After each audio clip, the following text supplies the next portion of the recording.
एगो गीत गले रहनी। आप लोग तो नैया डोले सुनले बानी आ ओकर तू गले रही हम ओमे गले रही कि नदिया के पीछे जैसे नैया डोले वो सही मोर सैया डोले है ठीक। लेकिन ओकर तू कौन भी गाना एगो हिट हो जला त आदमी ओकर दूसरा वर्जन गावेला त गले रहनी एगो गाना हाँ कि बाहर निकलल पेटो तो गोट हो गइले अरे पहिले रहले काजू अखरोट हो गइले। एक सेकंड, अखरोट आप लोग समझत हैं ना? काजू तो बहुत लोग खइले हो, लेकिन अखरोट एने उमन के बिया निकालिए के मिलेला। भोजपुरी में बोला था ओकर ओरिजिनल जौन होला भैया बड़ा बहुत टाइट होला और गोल गोल रहेला भैया, सीधे कश्मीर में मिलेला ओइ जा। एने लोग ओकरा के फोड़ के ओकर बिया खाली पैक करके बेचेला। तो वही तरह उनका राजा जी भइल बने कैसे कि पहिले रहले काजू अरे अखरोट हो गइले अब तो कि नैयो ना डोले सैयो अरे मोट हो गइले कि बाहर निकलल पेटो तो मोट हो गइले।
बड़ा परेशान बड़ी कहा तरीके से खिटोले ना पलाई ना पलंग हर रामा हो रामा।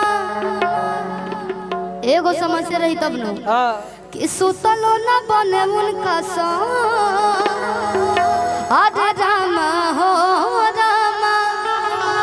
खिटोले ना पलाई ना पलंग हर रामा हो रामा।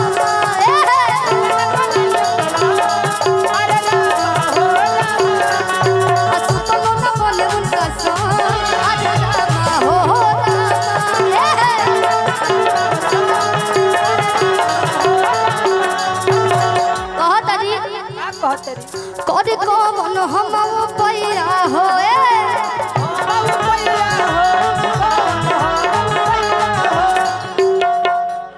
करे कौन हम पैया हो अच्छा लाई कौन दवैया हो कि पकड़ ले जिम करवैया हो दुबरास मोर बलमा विजैया हो।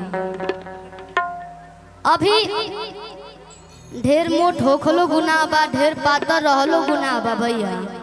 मीडियम रहो, मीडियम में ओकरा खातिर ढेर लोग मोटो हो जाता तुरंत जिम ज्वाइन कर लेता। जौन पहले मेहनत कुदारी लोग चला के करत रहला, आजकल वह मेहनत आदमी जिम में करता। कि डोले ना पलाई ना पलंग, अरे रामा हो रामा,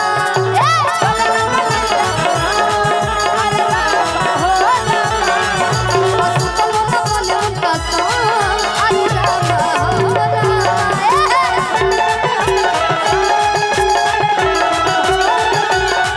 हरि पवन हमो पैया हो, चलाई पवन दवैया हो, कि पकड़ी जिम पर बहिया हो, दुबारा मोर बलवा बिजैया रे।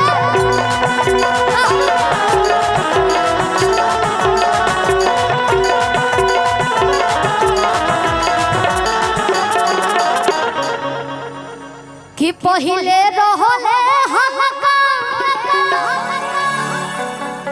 अरे अब चकरोट हो गइले ए माई रे। कि पहिले